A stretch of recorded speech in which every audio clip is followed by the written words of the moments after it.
बात हो गई उत्तराखंड की। आगे बढ़ते हैं और रिपब्लिक इबिक्स कैश स्टूडियो से अगली खबर बिहार से जुड़ी हुई, क्योंकि बिहार में बाढ़ से हाहाकार मचा हुआ है और बिहार की राजधानी पटना में पानी हो चुका है। घरों में बाढ़ का पानी घुस चुका है। लोगों को काफी परेशानी का सामना करना पड़ रहा है। बिल्कुल, और नदियों में सड़कें तब्दील हो गई हैं। सड़कों पर घुटनों तक पानी भर गया है। देखिए तस्वीरें आपको दिखा रहे हैं, पटना की ये तस्वीरें हैं।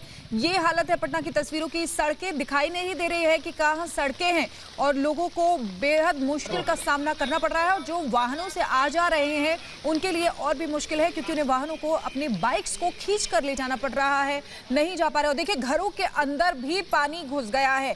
ये हालात है। देखिए किस तरीके से किचन के अंदर पानी घुस गया है। और ऐसे में अंदाजा लगाया जा सकता है कि कैसे ये लोग अपनी रोजमर्रा के काम कर रहे होंगे और कैसे अपनी जिंदगी जी रहे होंगे। घरों के अंदर बेडरूम, किचन, सब कुछ नदी सा बना हुआ है। तो ये देखिए किस तरह से लोगों के घर में पानी घुस चुका है, कितनी परेशानी का सामना करना पड़ रहा होगा, ये अंदाज़ा लगाया जा सकता है। ये तो सड़क है, अब सड़क है, तालाब है, नदी है, इसका अंदाज़ा लगाना बेहद मुश्किल। किस तरह से ये दुर्घटना कभी भी हो सकती है। जिस तरह से मोटरसाइकिल सवार ये जा रहे हैं और कहाँ पर गड्ढा है ये पता नहीं चलता। पटना की ये तस्वीर है, बिहार की राजधानी पटना की। एक बारिश में किस तरह से राज्य सरकार की भी पोल खुल जाती है, ये भी देखने वाली बात है। चाहे मुंबई हो चाहे पटना, हर जगह पानी पानी। और बारिश के बाद यही स्थिति कमोबेश देखने को मिलता है, जहां करोड़ों रुपए जो फंड जारी होता है मानसून के नाम पर, साफ सफाई और सीवर क्लीन करने के नाम पर, आखिर वो पैसे जाते कहाँ हैं? जनता तो हमेशा सवाल यही करती है, लेकिन इन सवालों का जवाब नहीं मिलता। देखिए बिहार बाढ़ से लगातार बेहाल है। बाढ़ के वजह से मुजफ्फरपुर की तस्वीरें आपको दिखा रहे हैं, जहां जलभराव की समस्या का सामना लोगों को करना पड़ रहा है। पिछले 24 घंटे से बारिश हो रही है और बारिश के बाद गंडक नदी, बूढ़ी गंडक नदी पूरे उफान पर है और इसकी वजह से मुजफ्फरपुर शहर के कई इलाकों में बाढ़ का पानी घुस गया है। वो तस्वीरें आपके सामने हैं, आप देख रहे हैं।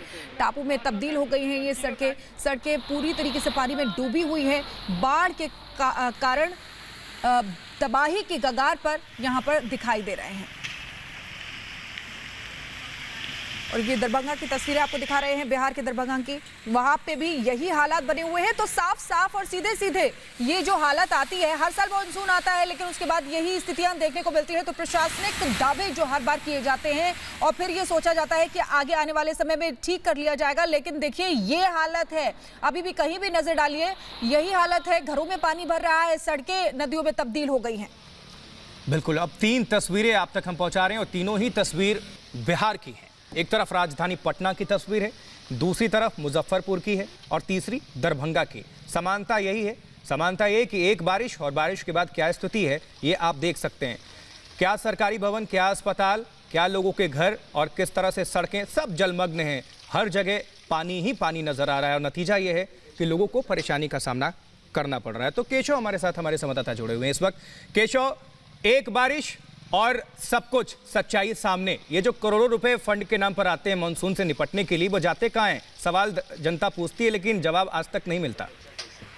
देखिए लगातार इस तरह के सवाल उठते रहे हैं। पिछले साल भी बारिश की वजह से राजधानी पटना डूब गई थी और यह सवाल आज भी, अगले साल भी, यानी इस साल भी खड़ा नजर आ रहा है कि आखिर बरसात के समय इस तरीके से पूरे पटना में जल जमाव की स्थिति क्यों हो रही है। न केवल पटना की बात करें बल्कि बिहार के अन्य जो बड़ी जो स्मार्ट सिटीज कही जाती हैं उन जगहों पर भी ये स्थिति बनी हुई है। और राजधानी पटना में आज सुबह से लगातार बरसात हो रही है। मौसम विभाग की तरफ से जो अलर्ट था वो जारी किया गया था, जिसके बाद अब जो स्थिति है वो ये कि पटना के ज्यादातर वो इलाके, रिहायशी इलाके अब जलमग्न हो चुके हैं। आने जाने के रास्ते जो हैं वो ब्लॉक हो चुके हैं, कॉलोनियों में पानी घुसा हुआ है। और राजेंद्र नगर और तमाम वो इलाके जहां पर, जिनके बारे में पिछले साल भी ये दावे किए गए थे कि अगले साल बाढ़ का पानी या बरसात का पानी आसानी से निकल जाएगा, वो इस साल कमोबेश स्थिति नजर नहीं आती। लिहाजा सरकार से लगातार सवाल उठ रहे हैं, सरकार के कामकाज पर सवाल उठ रहे हैं, सवाल लगातार उठ रहे हैं। और ये नई तस्वीरें नहीं है, ये पिछले साल भी हमने इसी तरीके की तस्वीरें देखी थी, जब इसी तरीके से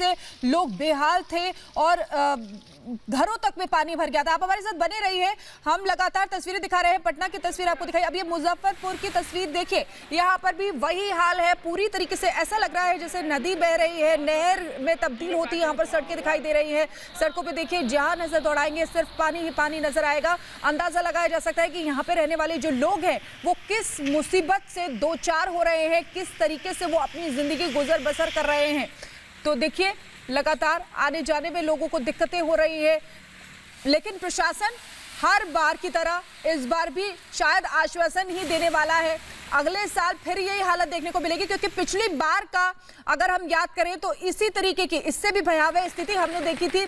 बिहार की ऐसी ही स्थिति थी और पानी इतना ज्यादा बढ़ गया था और रेस्क्यू ऑपरेशन बाकायदा वहां चलाया गया था। और देखिए इस बार फिर से वही हालत यहां पर दिखाई दे रही है। मुजफ्फरपुर की तस्वीरें हैं जहां पर सड़क कहीं आपको दिखाई नहीं देगी, दिखाई देगा तो सिर्फ पानी ही पानी। नदियों का जलस्तर भी बढ़ गया है।